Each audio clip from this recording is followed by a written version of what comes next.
તો આપણું જે પ્રકરણ 9 છે વન અને વન્યજીવ સંસાધન.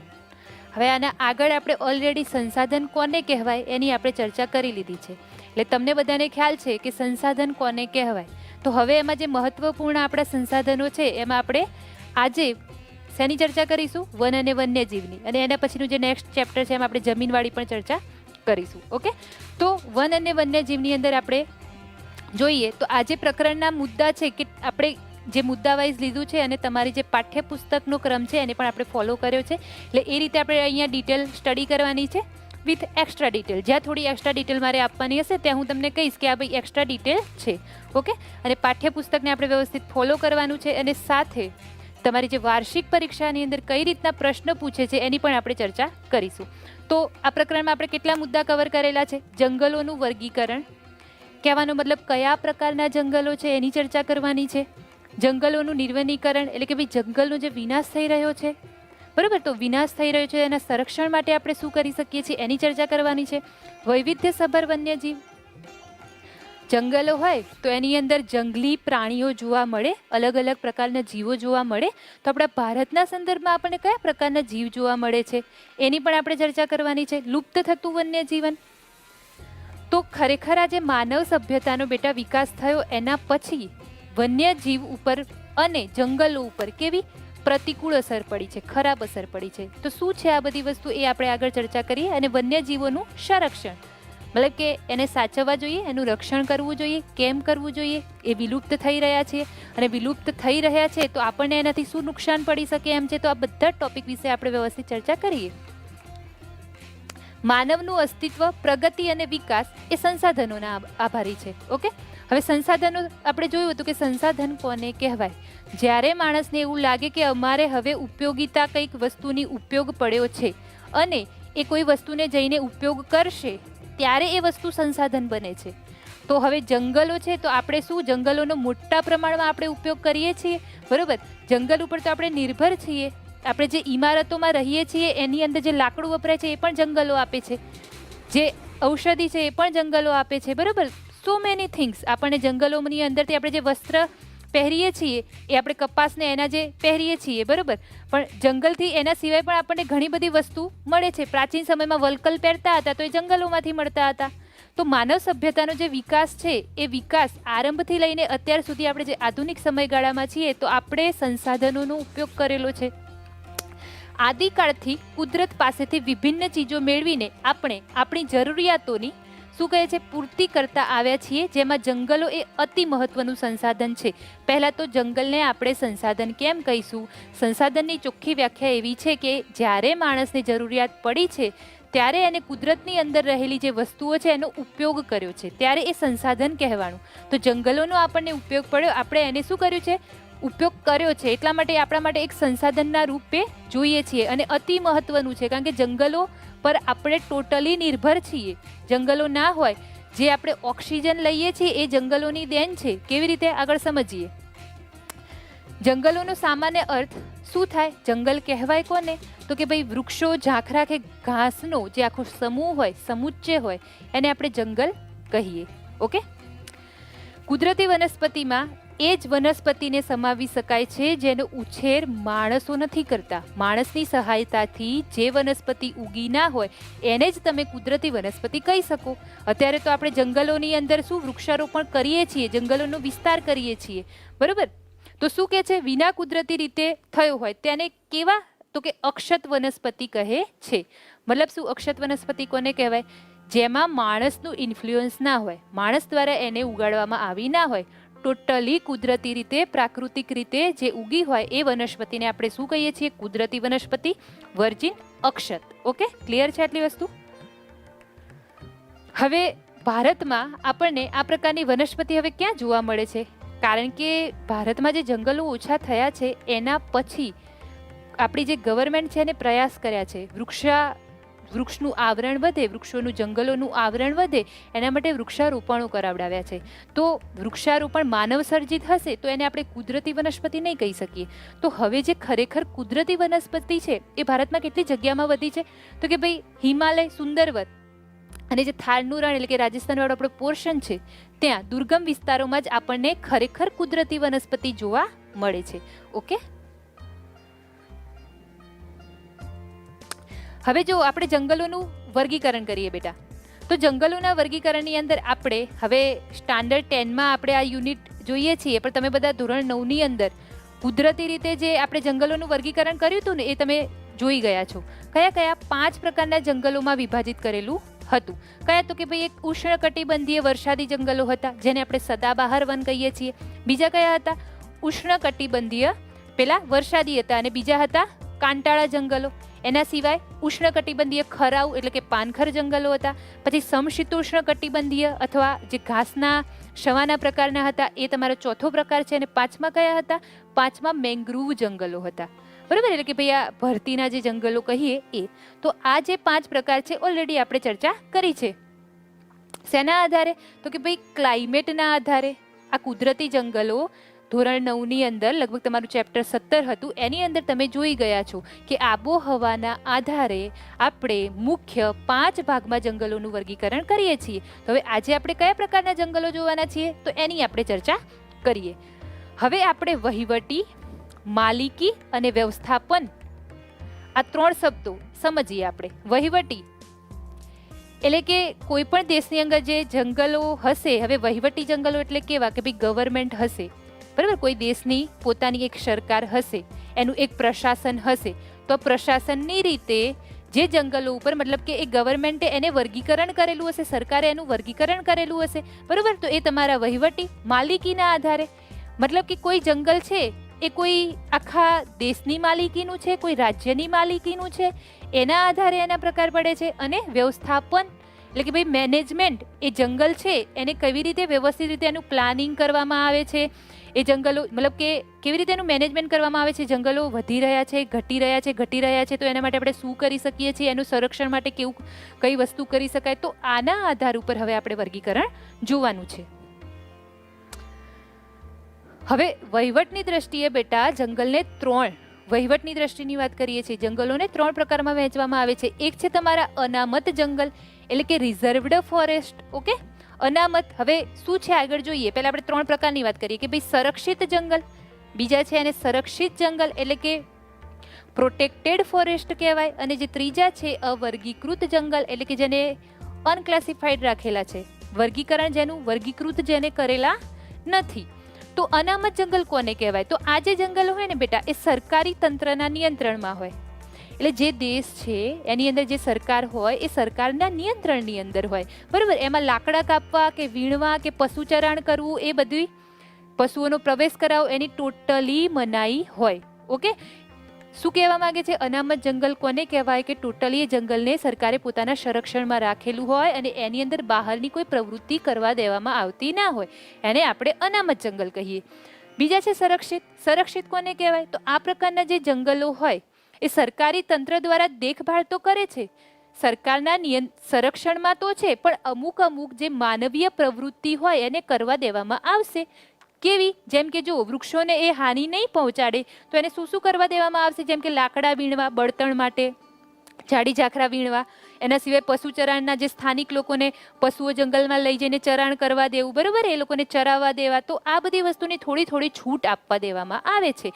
આ બંને એ સરકારની અંદર જ આવે છે, અનામત અને સંરક્ષિત, પણ બંનેમાં આટલો ફરક છે, બરાબર. તો આ બેસિક ડિફરન્સ છે, તમારે યાદ રાખવાનું છે. અવર્ગીકૃત જંગલ. અવર્ગીકૃત જંગલ એટલે એવા પ્રકારના જંગલ કે જેનું વર્ગીકરણ ના થયું હોય, ગવર્મેન્ટના અંતર્ગત ના હોય, સરકાર એને પોતાના અંતર્ગત રાખશે નહીં. તો અહીં વૃક્ષોને કાપવા તથા પશુ ચરાણ પર કોઈ પ્રતિબંધ હોતો નથી. જેમ કે આપણે વાત કરીએ કે ગાંધીનગર ગ્રીન સિટી છે, તો એના જે રસ્તા ઉપર અમુક જગ્યાઓ ઉપર જે વૃક્ષો ઉગેલા હશે ને જે જંગલો હશે ને જે બધી ઝાડી ઝાકરા હશે, ત્યાં ગવર્મેન્ટનું કોઈ નિયંત્રણ હશે નહીં, પશુ ચરાણને એ બધી વસ્તુ કરવા દેવામાં આવશે, બરાબર, કે ગવર્મેન્ટ દ્વારા એને રક્ષણ આપવામાં આવેલું નથી. તો એ કેવા છે? તો બેટા એ અવર્ગીકૃત જંગલો છે. ઓકે, ખબર પડે છે? આગળ વધીએ.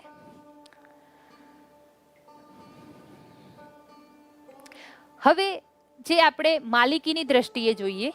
ઓકે, પહેલા આપણે વહીવટવાળી વસ્તુ જોઈ લીધી, હવે માલિકીની દ્રષ્ટિએ આપણે જોઈએ તો રાજ્ય માલિકીના જંગલ હોય જેને આપણે સ્ટેટ ફોરેસ્ટ કહીએ છીએ. આ પ્રકારના જંગલો પર નિયંત્રણ કોનું હોય? રાજ્ય કે કેન્દ્ર સરકારનું હોય છે.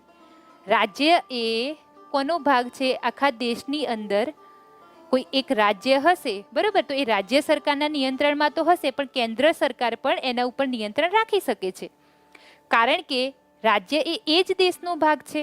દેશના મોટા ભાગના જંગલ વિસ્તારો આ પ્રકારમાં આવે છે. અલગ અલગ સ્ટેટની અંદર બધા સ્ટેટ ફોરેસ્ટ અલગ અલગ હોય, પણ કેન્દ્ર સરકાર પણ એના માટે પ્રયત્નો કરી શકે છે. ઓકે, સામુદાયિક વન. હવે સામુદાયિક વન એટલે કેવા? હવે જુઓ, આ પ્રકારના જંગલો પર સ્થાનિક સ્વરાજ્યની જે સંસ્થાઓ હોય, જેમ કે પંચાયતી સંસ્થા હોય, નગર પંચાયત તમારી થઈ ગઈ, ગ્રામ પંચાયત તમારી થઈ ગઈ, બરાબર, આ નગરપાલિકા, મહાનગરપાલિકા, જિલ્લા પંચાયત, આ બધાનું નિયંત્રણ હોય છે, તો એને શું કહેવાય? એને સામુદાયિક વન કહેવાય. ક્લિયર થાય છે? સ્થાનિક રીતે કોઈ ગામ છે, કોઈ જિલ્લો છે, તાલુકો છે, તો એનું જે વન આવરણ હશે, તો એ આ જે સંસ્થાઓ હશે, બરાબર, તો આ સંસ્થાઓના નિયંત્રણમાં હશે, તો એને આપણે શું કહીશું? એને આપણે સામુદાયિક વન કહીશું. ખાનગી જંગલ. આ પ્રકારના જંગલ છે એ વ્યક્તિગત માલિકીનું હોય છે. તો હવે એવા પણ જંગલ જોવા મળે છે કે જે કોઈ વ્યક્તિ હોય, હવે માની લો કે કોઈ વ્યક્તિનું મોટું ફાર્મ છે અને ત્યાં કોઈ જંગલ આવેલું છે, કોઈ જમીન એની છે અને એના ઉપર કોઈ જંગલ છે, તો એ એનું વ્યક્તિગત જંગલ થશે. ઓરિસ્સા, મેઘાલય, પંજાબ અને હિમાચલ પ્રદેશમાં આપણને આ પ્રકારના જંગલો વિશેષ જોવા મળે છે, વ્યક્તિગત રીતના, બરાબર. એટલે એને આપણે શું કહીએ? એને આપણે ખાનગી જંગલ કહીએ છીએ, પ્રાઇવેટ ફોરેસ્ટ. જો કે આ પ્રકારના ઘણા ખરા જંગલો ક્ષત વિક્ષત અવસ્થામાં છે, તો કેટલાક ઉજ્જડ અવસ્થામાં આવી ગયા છે. હવે વ્યક્તિગત જંગલ હશે અને એનું વ્યવસ્થિત સંરક્ષણ નહીં કરવામાં આવે બેટા, તો નુકસાન તો પહોંચશે જ ને, બરાબર. કારણ કે જંગલ હશે, એની જો જંગલ હોય એ કુદરતી રીતે ડેવલપ થતું હોય, પણ તમે એનું વ્યવસ્થિત ધ્યાન ના રાખો તો એને નુકસાન પહોંચશે લાંબા ગાળે. કારણ કે જંગલને બે રીતે નુકસાન પહોંચે છે. કુદરતી આફતો આવતી હોય તો પણ નુકસાન પહોંચે છે, બહુ જ ભારે વરસાદ થવો, કંઈક વાવાઝોડા જેવું આવું. હવે એ જંગલો તમારા દરિયા કિનારે છે, બરાબર, ડિપેન્ડ કરે છે કે જંગલો ક્યાં છે. પછી માનવ સર્જિત, કે ભાઈ એનો આડેધડ વિનાશ કરી દેવામાં આવે જંગલોનો, તો જંગલો ઉપર આવી રીતે માનવ સર્જિત અસરો થતી હોય અને કુદરતી અસરો થતી હોય. જંગલમાં આગ લાગવી કુદરતી વસ્તુ છે, તો આ રીતે જંગલોનો વિનાશ થાય છે. ઓકે, આગળ વધીએ. હવે આપણે એ જ જંગલના વિનાશથી ચર્ચા કરી. હવે એમાં આપણે આગળ જોઈએ શું કે છે આ જંગલના વિનાશવાળો ટોપિક. તો બેટા નિર્વનીકરણ, એના માટે શબ્દ વપરાય છે નિર્વનીકરણ. અહીંયા આપણે એક GIF રાખી છે. જો જંગલોનો માનવ સર્જિત વિનાશ થઈ રહ્યો છે, આડેધડ લાકડા કાપે છે, બરાબર. ટોપિક વાઇઝ જઈએ આપણે, પોઈન્ટ વાઇઝ જઈએ. નિર્વનીકરણ એટલે જંગલોનું નષ્ટ થવું. હવે નષ્ટ એ ગમે તે રીતે થઈ શકે, કુદરતી માનવ સર્જિત બંને રીતે થઈ શકે છે. અત્યંત ઊંચા દરે થતું નિર્વનીકરણ આપણા દેશની નહીં પણ સમગ્ર વિશ્વની મુખ્ય સમસ્યા પૈકીનું એક છે. જેમ જેમ માનવ સભ્યતા પોતે ડેવલપ થઈ છે એમ એની લાલચ વધી છે. એની લાલચ વધતા વધતા એને કુદરતે એને જે વસ્તુ આપી છે ને એના કરતાં એ બમણા વેગે બધી વસ્તુઓ પોતાની તરફ લઈ રહ્યો છે. એને શું કરવું છે? એને બધું ખાઈ જ લેવું છે. તો માણસ એ કેવો છે? એક લાલચી પ્રાણી છે, બરોબર. કારણ કે શું કર્યું છે? એને આડેધડ કુદરતે એને જે વસ્તુ આપી છે, આડેધડ પાણીનો ઉપયોગ, આડેધડ જંગલોનો ઉપયોગ, આડેધડ બધી વસ્તુ કરે છે ને એના કારણે એને પ્રકૃતિને નુકસાન પહોંચાડ્યું છે. તમે જુઓ અત્યારે આબોહવા પરિવર્તન થઈ રહ્યું છે. આપણે જે જગ્યાએ રહીએ છીએ સ્વચ્છ હવા પ્રાપ્ત નથી કરી શકતા. કેમ? કારણ કે માણસની આ લાલચી પ્રવૃત્તિના કારણે, જેની લાલચી પ્રકૃતિ છે, આ પ્રકૃતિના કારણે એને શું કર્યું છે? કુદરતની અંદરથી જેટલા બી સંસાધન છે એનું દોહન કર્યું છે, આડેધડ વસ્તુઓ વાપરી છે અને એના કારણે હવે કુદરતના જે આટલા સોર્સ છે એ બધાને નુકસાન થઈ રહ્યું છે. તો એમાં આપણું આ જે અગત્યનું સંસાધન છે એને આડેધડ વિનાશ કર્યો છે, કાપમ કાપ કરેલી છે, બરોબર. આડેધડ એનું શોષણ, દોહન કર્યું છે. એના કારણે આખા વિશ્વની અંદર આ જંગલોની માત્રા ઓછી થઈ છે બેટા. હવે એક વસ્તુ યાદ રાખજો, જંગલો જેટલા વધારે હોય ને એ શું કરે? જ્યારે એ પ્રકાશ સંશ્લેષણની, આ વનસ્પતિ પ્રકાશ સંશ્લેષણની ક્રિયા કરે એટલે પોતે શું કાર્બન ડાયોક્સાઇડ લે અને ઓક્સિજન છોડે. એટલે જંગલો એ આપણને ઓક્સિજન આપે છે, બરાબર. તમને ખ્યાલ હોય તો દક્ષિણ અમેરિકામાં જે એમેઝોનના જંગલ છે એને શું કહેવામાં આવે છે? કે દુનિયાના ફેફસા. કેમ? એટલા મોટા, એટલા વિશાળ વિસ્તારની અંદર આ જંગલો ફેલાયેલા છે કે એ લગભગ અમુક પર્સન્ટેજ જે ઓક્સિજન છે એ આપણને ત્યાંથી મળે છે. આખા વિશ્વમાં આપણે જે ઓક્સિજન વાપરીએ છીએ એ ત્યાંથી મળે છે. બીજું શું કરે? જંગલો એ કાર્બન ડાયોક્સાઇડને પોતાનામાં સાચવી રાખે છે. એટલે આજે કાર્બન ડાયોક્સાઇડની માત્રા એ પૃથ્વી ઉપર એટલી બધી વધી જતી નથી. કાર્બન ડાયોક્સાઇડ વધવા માંડે અને જો તમે જંગલો કાપો તો શું થાય? કાર્બન ડાયોક્સાઇડ વધશે અને ઓક્સિજન ઘટશે તો આપણે માનવ સભ્યતા ઉપર માઠી અસર થશે. તો જંગલો તો ખરેખર આપણા માટે જ ઉપયોગી છે. આપણે એને આડેધડ કાપીશું તો નુકસાન કોને છે? ઇવેન્ચ્યુઅલી અંતિમપણે તો આપણને છે, માનવ સભ્યતાને છે. ઓકે બેટા, માનવીની વિકાસ યાત્રાનું પરિણામ તેને ગણી શકાય છે. આગળ જે વાર્તા કરીએ આપણે, જો કે કુદરતી રીતે પણ વૃક્ષો નાશ પામે છે. મેં પહેલા જ કીધું કુદરતી રીતે પણ વૃક્ષોનો નાશ પામે છે, પણ આપણે જે રીતે કરીએ છીએ ને, આપણી માનવ સભ્યતા જે રીતે આડેધડ નુકસાન કરી રહી છે, કુદરત એટલું નુકસાન નથી કરતી. કુદરતનું શું હોય બેટા? કુદરતનું સંતુલન હોય, બરોબર? એ અમુક માત્રાની અંદર જ વિનાશ થાય. તમે જુઓ, પૃથ્વી ઉપર જ્યારે સંતુલન ખોરવાય છે ત્યારે કુદરત શું કરે છે? એ સંતુલન કરવા માટે અમુક અમુક ઘટનાઓ પૃથ્વી ઉપર બને છે. ઓકે, હવે નિર્વનીકરણની અસરો એટલે કે ભાઈ વિનાશ કરીએ છીએ જે આડેધડ, એના કારણે આપણે કઈ કઈ અસરો થઈ છે, કઈ અસરો ભોગવા આપણે તૈયાર રહેવું જોઈએ, બરોબર? તો જુઓ, નિર્વનીકરણની અસરો આપણે વ્યાપક રીતે અનુભવીએ છીએ. સાચી વાત છે. વાતાવરણમાં કાર્બન ડાયોક્સાઇડની માત્રા વધે છે, મેં પહેલા કીધું એ જ રીતે. હરિતગૃહ પ્રભાવ, ગ્રીન હાઉસ ઇફેક્ટ અસરો વધારે ઘેરી બને છે. હવે ગ્રીન હાઉસ ઇફેક્ટ એટલે શું? આપણા વાતાવરણમાં અમુક એવા વાયુ છે કે જે શું કરે છે? સૂરજના જે કિરણો ધરતી પર આવે છે એની ઉષ્માને ટ્રેપ કરે છે, શોષણ કરે છે, જેના કારણે પૃથ્વી કેવી રહે છે? ઉષ્ણ રહે છે, ગરમ રહે છે. અને એના ઉપર શું થાય છે? એના ઉપર એક એવું વાતાવરણ બને છે કે માણસ પોતે સર્વાઈવ કરી શકે, જીવી શકે. પણ આ ગ્રીન હાઉસ વાયુઓની માત્રા એક નોર્મલ વેમાં રહે તો, જો બહુ જ વધી જશે તો શું કરશે? વધારે માત્રામાં ગરમીને ટ્રેપ કરશે. વધારે માત્રામાં ગરમીને ટ્રેપ કરે બેટા એટલે શું થાય? આખી પૃથ્વી ઉપર ગરમી વધે. આ તમે અત્યારે સાંભળી રહ્યા છો ને, ગ્લોબલ વોર્મિંગ. એ શું છે? પૃથ્વી ગરમ થઈ રહી છે. તો આ ગ્રીન હાઉસ ઇફેક્ટ એ શું છે કે ભાઈ વાયુઓ એ ઉષ્ણતા રાખે છે, એ ગ્રીન હાઉસ ઇફેક્ટ છે. પણ આ વાયુઓની માત્રા વધશે. હવે ગ્રીન હાઉસ વાયુ કયા કયા છે? આપણા કાર્બન ડાયોક્સાઇડ થઈ ગયો, તમારો મિથેન થઈ ગયો, નાઇટ્રસ ઓક્સાઇડ છે. આ બધા જે પછી તમે પાણીની વરાળને પણ લઈ શકો છો. આ બધા શું કરે છે? ઉષ્માનું શોષણ કરે છે. એટલે એને ગ્રીન હાઉસ ઇફેક્ટના વાયુઓ કહેવાય. હવે કાર્બન ડાયોક્સાઇડ, હવે તમે જંગલોને કાપો અને કાર્બન ડાયોક્સાઇડ વધતો જાય તો ગરમી વધારે ટ્રેપ કરશે. હવે ગરમી વધે એટલે શું થાય? પૃથ્વી પર ગરમી વધે તો ધ્રુવ પ્રદેશનો બરફ ઓગળે, પાણીના સ્તરો વધે, એના સિવાય અમુક ટાઈપના રોગચાળા ફાટી નીકળે, ઘણી બધી લાંબી ઇફેક્ટ માણસો ઉપર થાય. અંતે તો માનવ સભ્યતાને જ નુકસાન થશે. સમજાય છે બેટા? ઓકે, હવે શું કહે છે? વૃક્ષોનું આચ્છાદન દૂર થતા માટીના ધોવાણથી. હવે વૃક્ષો ના હોય બેટા, વૃક્ષો જમીન પર ના હોય, બરોબર, તો શું થાય? વરસાદ પડે એટલે માટી ડાયરેક્ટ ધોવાય. હવે માટી ડાયરેક્ટ ધોવાય એટલે ઉપર શું હોય? ઉપર ફળદ્રુપતા વધારે હોય, તો ફળદ્રુપતાનું પણ ધોવાણ થશે. પડે છે ખબર? બરોબર. તો વૃક્ષો તમે આડેધડ કાપો છો એનાથી જમીનને પણ નુકસાન થાય છે અને જમીનની ફળદ્રુપતા ઘટે છે, એટલે આપણે ખેતીમાં નુકસાન થાય. એટલે અંતે કોને નુકસાન થયું? અંતે આપણને જ નુકસાન થયું. પડે છે ખબર? ઓકે.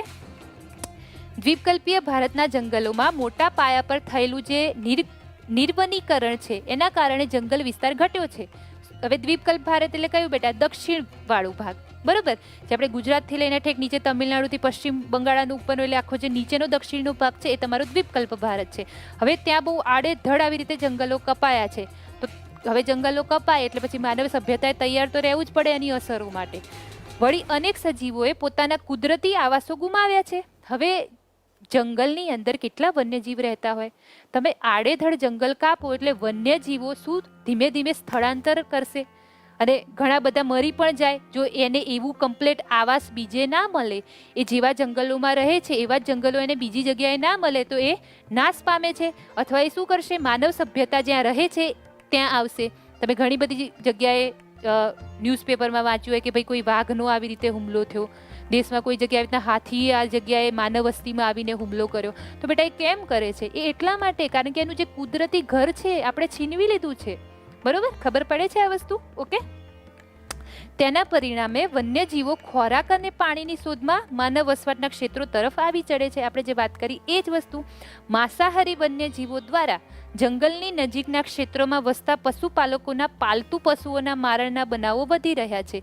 આપણે ગીરના જંગલની જ વાત કરીએ, બરોબર, તો તમે જુઓ કે ગિરનારની તળેટીમાં પહેલાં સિંહો એટલા નહોતા આવતા, હવે તો સિંહો ત્યાં અને ઠેક ચોટીલા સુધી પહોંચી ગયા. હમણાં 6 મહિનામાં જ વસ્તુ હતી પેપરની અંદર કે ભાઈ ઠેક એ જંગલ છોડીને ચોટીલા સુધી સિંહનું એક ફેમિલી જતું રહ્યું. તો કેમ? કારણ કે જંગલો ઘટે છે એટલે એની અંદરના જે હિંસક પ્રાણીઓ છે એને પણ ખોરાક તો જોઈએ ને. હવે જંગલો ઘટ્યા હોય એટલે એ સિંહ જે ખોરાક તરીકે મારતો હોય, ભાઈ હરણ છે, શાકાહારી પ્રાણીઓને મારતો હોય, સસલા છે નાના, બરાબર, બીજા નાના નાના પ્રાણીઓ, તો હવે એ બધા માનવ વસ્તી તરફ જાય તો પેલાને પોતાના શું શિકાર શોધવા માટે એને પણ બીજે ક્યાંક જવું પડશે. તો એટલા માટે આવા બધા બનાવો બને છે કારણ કે જંગલોનો વિનાશ થઈ રહ્યો છે. ઓકે, ક્લિયર થાય છે આટલી વસ્તુ? આગળ વધીએ આપણે વન સંરક્ષણ અંગેના ઉપાયો. હવે પેલું આપણે શું જોયું કે ભાઈ વન એટલે કે એનો વનોનો વિનાશ થાય છે તો કેવી અસરો થાય છે. હવે આપણે એના સંરક્ષણ માટે શું કરવું જોઈએ, આપણે એ વસ્તુ જોવાની છે. તો જુઓ બેટા, આપણે એના સંરક્ષણ માટે પહેલાં તો લાકડાના વિકલ્પ વાપરી શકાય તેવી સામગ્રી માટે સંશોધન હાથ ધરવા જોઈએ. મતલબ શું કહે છે, લાકડાને આપણે બળતણ તરીકે ઉપયોગ કરીએ છીએ. હવે એની જગ્યાએ આપણે જેમ કે સૌર ઉર્જા, પવન ઉર્જા, આ બધી વસ્તુથી આપણે કંઈક કરી શકીએ, બરાબર, કે ભાઈ સોલાર કુકર. તો આપણે લાકડા વાપરીને જે ખોરાક બનાવીએ છીએ એના કરતાં સોલાર કુકરથી બનાવો તો એટલી વસ્તુ બચશે, બરાબર. તો એનો કંઈક અલ્ટરનેટિવ, કંઈક બીજી વસ્તુ શોધવી જોઈએ કે આપણે જંગલોનું જે કાપીએ છીએ આડેધડ એ ઓછું કરી શકીએ. ક્લિયર થાય છે આટલી વસ્તુ? બીજું શું છે, તેથી લાકડાનો વપરાશ ઘટતા વનો બચશે.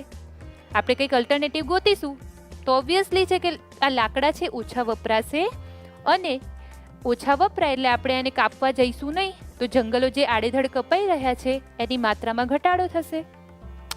જ્યાં જરૂરિયાત કે વિકાસ માટે નિર્માણ કાર્ય કરતા જે વૃક્ષો અનિવાર્યપણે કાપવા પડે તેની જગ્યાએ નવા એ જ પ્રજાતિના વૃક્ષો વાવવા જોઈએ. એક એક્ઝામ્પલ આપું, કોઈ પણ સિટી હશે, તમે જોયું હશે કે મોટો રોડ બની રહ્યો હોય તો આજુબાજુના વૃક્ષોને કાપી નાખે. કંઈક મોટું ઇમારત બની રહી હોય તો એ જગ્યાના વૃક્ષોને કાપી નાખે. હવે ચલો આપણે વિકાસ કાર્ય કરી રહ્યા છીએ, એના માટે આપણે ભલે ગમે તે વસ્તુ બનાવી રહ્યા હોય, રોડ બનાવી રહ્યા હોય, પુલ બનાવી રહ્યા હોય કે ગમે તે બનાવી રહ્યા હોય, પણ એ ઝાડ આપણે જેટલી માત્રામાં કાપીએ છીએ તો કોઈ બીજી જગ્યાએ આપણે એ પ્રજાતિના વૃક્ષોને ઉગાડવા જોઈએ તો એ સરભર થઈ જાય, બરાબર, કે જે તમે કાપ્યું છે એનાથી એટલા અથવા એનાથી વધારે ઉગાડો તો 3, 4, 5 વર્ષે પણ એ વૃક્ષો વિકાસ પામશે અને આપણે જે કાપ્યા હશે એટલું સરભર થઈ જશે, એ જંગલ વિસ્તાર ઘટશે નહીં. ઓકે, અપરિપક્વ વૃક્ષોના કાપવા પર સંપૂર્ણ પ્રતિબંધ મૂકવો જોઈએ.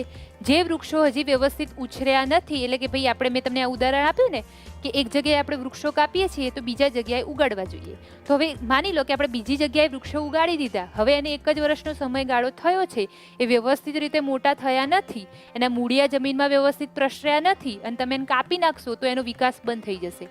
તો આવા જે વૃક્ષો છે કે પ્રોપર તો એને જાળવણી કરવી જોઈએ. જો તમે એને શરૂઆતના તબક્કામાં જ કાપી નાખશો તો એ વિકાસ પામશે નહીં. એટલે આવા જે અપરિપક્વ વૃક્ષો હોય એને ખાસ સાચવવા જોઈએ. ઓકે, જે ઉદ્યોગો જંગલોમાંથી કાચો માલ મેળવે છે તેને ભવિષ્યની જરૂરિયાત સંદર્ભે વનીકરણ માટે ફરજ પાડવી જોઈએ. ઓકે, તો જેમ કે આપણે વાત કરીએ કે ભાઈ ચંદનના વૃક્ષો કે એવી કંઈક આપણે બીજા કેટલાય વૃક્ષો છે જે આપણે કાચા માલ તરીકે ઉપયોગ કરીએ છીએ. જેમ કે ટીમરૂનું વૃક્ષ છે તો એના પાનમાંથી બીડી બને છે. તો એવા કેટલા બધા છે કે જેમાં ઉદ્યોગ છે એના કાચા માલ તરીકે ઉપયોગ કરીએ છીએ.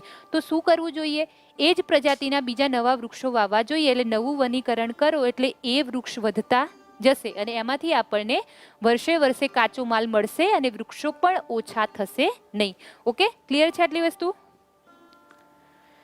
ઇકો ટુરિઝમના વિકાસના નામે જંગલની સ્થિતિ ન જોખમાય તે માટે કડક રીતે નિયમન કરવું જોઈએ. હવે આજકાલ એક નવો કોન્સેપ્ટ આવ્યો છે કે ઇકો ટુરિઝમ, જ્યાં જંગલ વિસ્તાર હોય, બરોબર, હવે ટુરિઝમ એટલે ભાઈ પ્રવાસીઓ આવશે જોવા માટે, તો આવા એરિયામાં પ્રવાસીઓ જાય છે તો આપણે ધ્યાન રાખવું જોઈએ કે એને નુકસાન ના પહોંચે. જે એ જગ્યાનું જંગલ છે, એ જગ્યાના વન્યજીવો છે એમાં હસ્તક્ષેપ ના થવો જોઈએ. તો આનું આપણે ખાસ ધ્યાન રાખવું જોઈએ. ધ્યાન છે સ્થાનિક લોકોમાં આ અંગે વ્યાપક જનજાગૃતિ કાર્યક્રમનું આયોજન કરવું જોઈએ.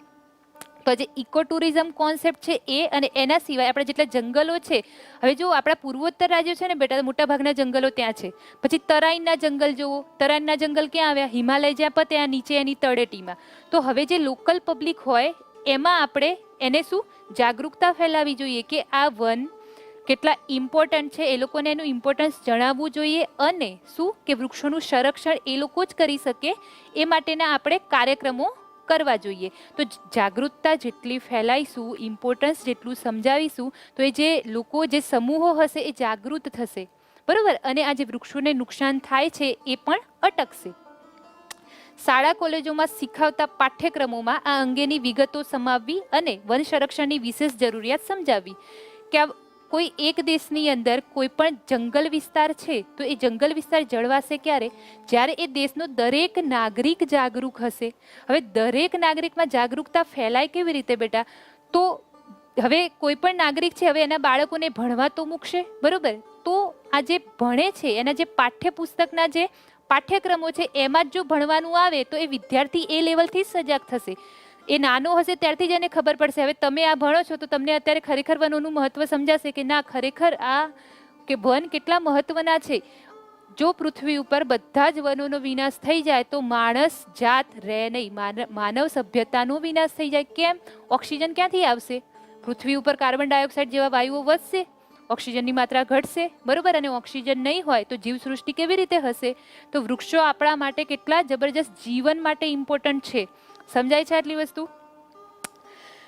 ઘાસચારો અને બળતણ માટેની જરૂરિયાત માટે સામાજિક વનીકરણ એટલે કે સોશિયલ ફોરેસ્ટ્રી અને કૃષિ વનીકરણને આયોજનબદ્ધ પ્રોત્સાહક પગલાં ભરી સઘનપણે વિસ્તારવા જોઈએ. કહેવા શું માગે છે કે વનીકરણ કરાવવું મતલબ કે ભાઈ જંગલોમાં વધારો કરાવો તો વૃક્ષો વાવવા પડે. તો એના માટે આ બે ઓપ્શન છે. સોશિયલ ફોરેસ્ટ્રી એટલે શું કે કોઈ ગામ છે તો એની અંદર અમુક સમૂહ હોય, એ લોકોને કામ આપી દઉં, બધા ભેગા થઈને વૃક્ષા એવો ટાર્ગેટ હોય કે ભાઈ મહિનાની અંદર આટલું વૃક્ષારોપણ કરવું, બરાબર. તો આખા સમૂહ દ્વારા જે વૃક્ષારોપણના કાર્યક્રમ થતા હોય એને આપણે સોશિયલ ફોરેસ્ટ્રી કહીએ. બીજું શું છે?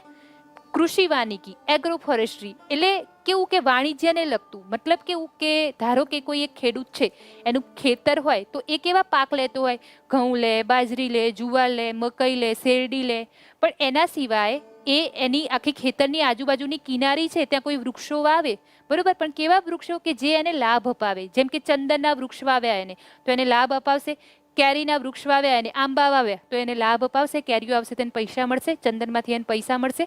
તો આ ટાઈપના વૃક્ષો વાવવા જોઈએ. એને આપણે આવા વૃક્ષાનું શું કરીએ? રોપણ કરાવડાવીએ છીએ તો એને શું કહેવાય? એને આપણે એગ્રો ફોરેસ્ટ્રી કહીએ. તો આ વસ્તુને આપણે પદ્ધતિસર આપણી ગવર્મેન્ટે જ આ કાર્યક્રમો યોજવા જોઈએ અને પ્રોત્સાહન આપવું જોઈએ.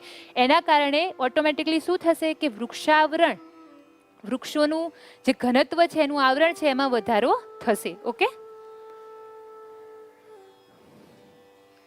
બળતણની જરૂરિયાતમાં લાકડાના વપરાશને બદલે સૌર ઉર્જા, કુદરતી વાયુ વગેરે જેવા વિકલ્પો અપનાવવા જોઈએ. એટલે વૃક્ષોનું જે આપણે વિનાશ કરી રહ્યા છીએ, કાપી રહ્યા છીએ, એમાં ઘટાડો થશે. મેં પહેલાં કીધું પેલું અલ્ટરનેટિવ સોર્સવાળી વસ્તુ આપણે વાત કરી કે વૃક્ષોના લાકડા જ્યાં જ્યાં વપરાય છે એની જગ્યાએ આપણે કંઈક બીજો સોર્સ વાપરો.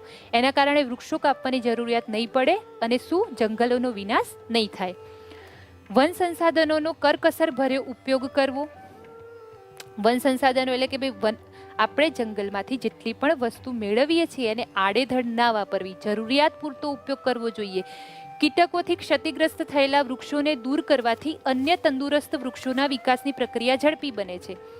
બહુ બધા વૃક્ષોનો સમૂહ હોય એમાં 1, 2, 3 ઝાડ કે એટલે કે વૃક્ષ એવા હોય કે ભાઈ કેવું કે ઉધઈ લાગી ગઈ છે આખા વૃક્ષને, એવા કીટકો લાગી ગયા છે તો શું આખું વૃક્ષ કોવાઈ જશે. હવે એ કોવાઈ ગયેલું વૃક્ષ આજુબાજુના વૃક્ષોને પણ નુકસાન કરી શકે છે. તો પ્રયત્ન કરવો જોઈએ કે એવા વૃક્ષો ત્યાંથી આપણે નીકાળી શકીએ. એના કારણે બીજા વૃક્ષો જળવાશે, નહીં તો પછી બધે સડો લાગવાનો શરૂઆત થશે. ઓકે. તો આપણે એનું સંરક્ષણ એ રીતે કરવું જોઈએ.